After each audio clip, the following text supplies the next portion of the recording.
everyone. I hope you had a lovely day. And while we are waiting for the others to join in, you can grab yourselves a blanket or get yourselves a cup of tea just like mine. I've got a very hot cup of tea for tonight.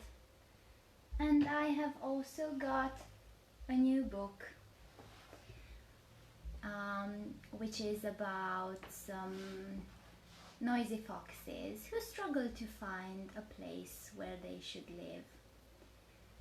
So let's see the book. The title of the book is The Very Noisy Foxes, and the author of the book is Amy Husband. This is the cover.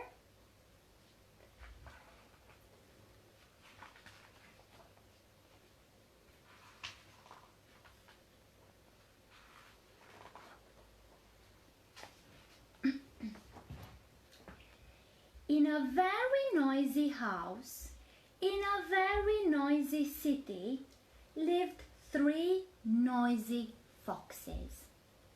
Rumble, rumble, chitter, chatter, ring, ring, nino, nino. And this is the very noisy city.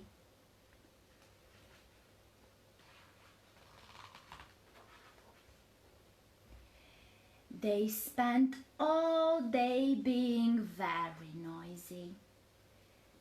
Mixing, fixing, hopping, popping, banging and clanging.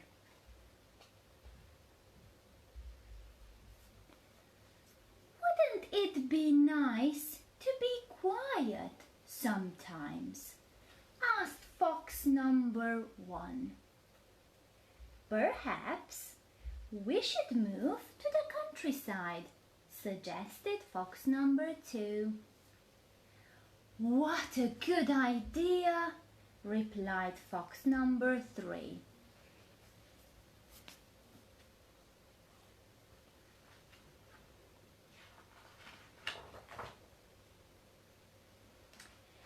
So they packed up all of their very noisy things and caught the very noisy bus to find a place to live in the very quiet countryside. Vroom, toot toot, beep beep. So off they went to live in the countryside.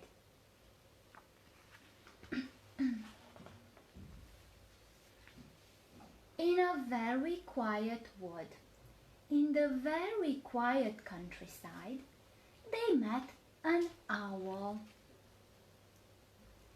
We are from the very noisy city, looking for a quiet place to live, replied fox number 1. Where do you live, owl?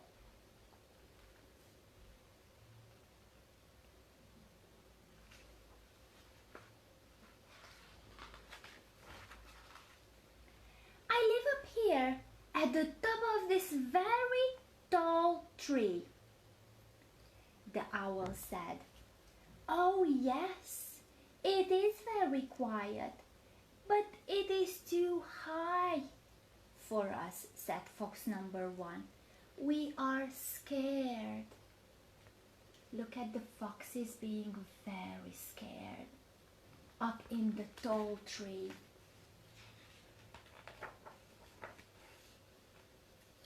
Next, in a very quiet meadow, in the very quiet countryside, the noisy foxes met a mole who popped up out of the ground. Hello, mole. We are from the noisy city looking for a quiet place to live. Can you help us? Asked fox number 2. Oh yes, I live in a quiet place, replied the mole.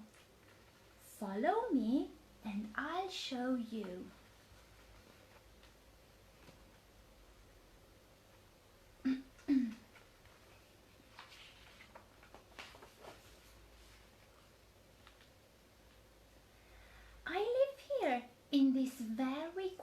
quiet hole underground, said the mole. Oh yes, it is very quiet, but it is too dark for us, said fox number 2, and we can't see. And I'm stuck. Oh dear, this fox is quite plump. He got stuck. Here they are underground.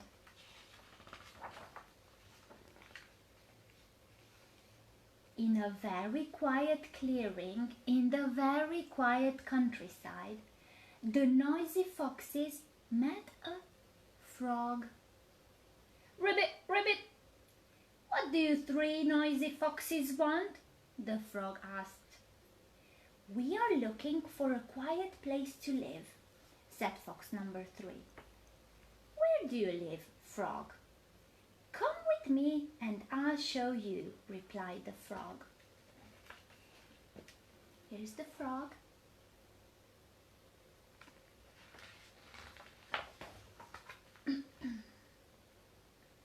I live here in this very quiet pond.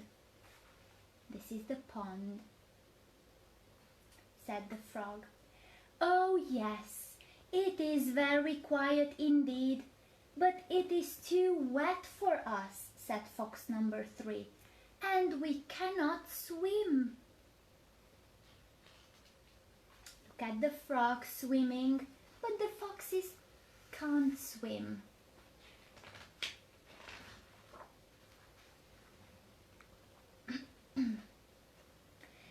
So the 3 noisy foxes kept searching for a very, very long time, and they ended up in the very quietest part of the countryside, a long, long way from the very noisy city. As they ventured along the very quiet path, they met a badger. Hello, badger. We are looking for a quiet place to live, said the noisy foxes. Can you help us? We have looked everywhere. Yes, of course. Follow me, replied the badger. And here's the badger.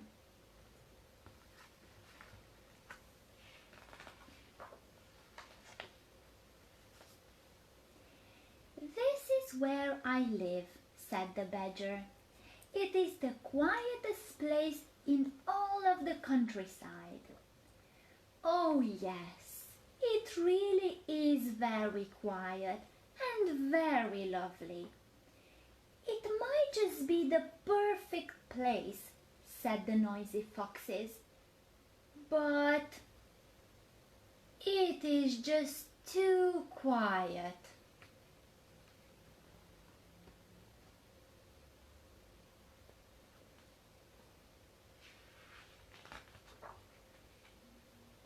The noisy foxes were really fed up with being quiet, so they started to make some noise. As they banged and clanged and chittered and chattered, a quiet little mouse scurried up to them. What is all this noise about? Asked the quiet little mouse.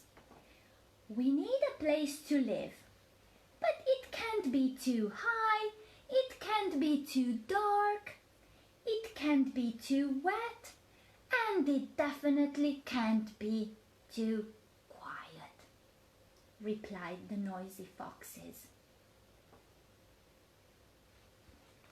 Here's the little mouse. I know the perfect place, squeaked the mouse. Follow me.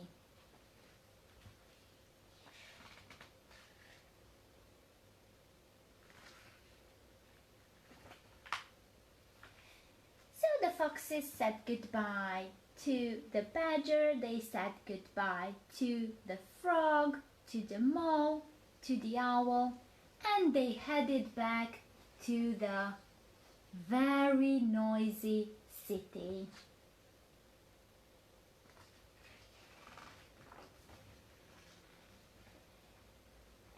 they are in front of their home.